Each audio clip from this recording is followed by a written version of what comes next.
My reading notes for The Fifth Agreement, a practical guide to self-mastery, a Toltec wisdom book. Every mind is a world. The second agreement, don't take anything personally.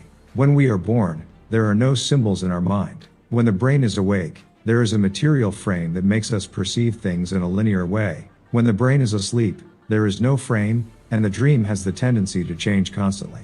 We see things in our imagination that other people don't see. We hear things that other people don't hear, or maybe we don't, depending on the way we dream. Imagination gives movement to the images we see, but the images only exist in the mind, in the dream. Imagine that you are looking into a mirror.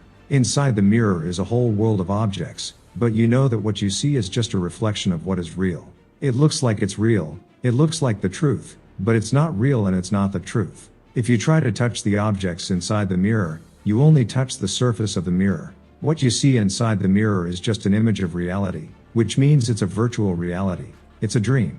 And it's the same kind of dream that humans dream with the brain awake. Why?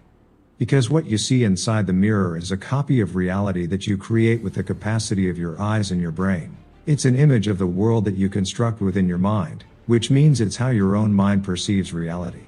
Everything you perceive is a reflection of what is real, just like the reflections in a mirror, except for one important difference. Behind the mirror there is nothing, but behind your eyes is a brain that tries to make sense of everything.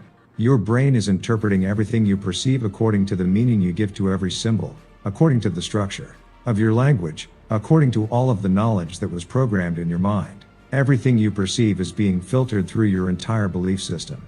And the result of interpreting everything you perceive by using everything you believe is your personal dream. This is how you create an entire virtual reality in your mind. We dream about it with our imagination, and by agreement we think that our dream is the absolute truth, when the real truth is that our dream is a relative truth, a reflection of the truth that is always going to be distorted by all the knowledge we have stored in our memory. The world we think we see outside of us is actually inside of us. It's just images in our imagination. It's a dream. When we become aware that we are living in a dream that we artists are creating, we take a big step in our own evolution because now we can take responsibility for our creation. To realize that our mind is always dreaming gives us the key to changing our dream if we're not enjoying it. Who is dreaming the story of your life? You are. If you don't like your life, if you don't like what you believe about yourself, you are the only one who can change it.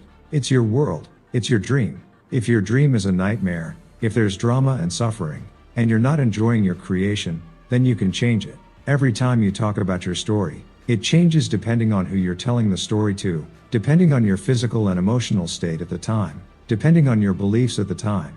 At a certain point, you find out that it's nothing but a story. It isn't reality, it's a virtual reality. It's nothing but a dream.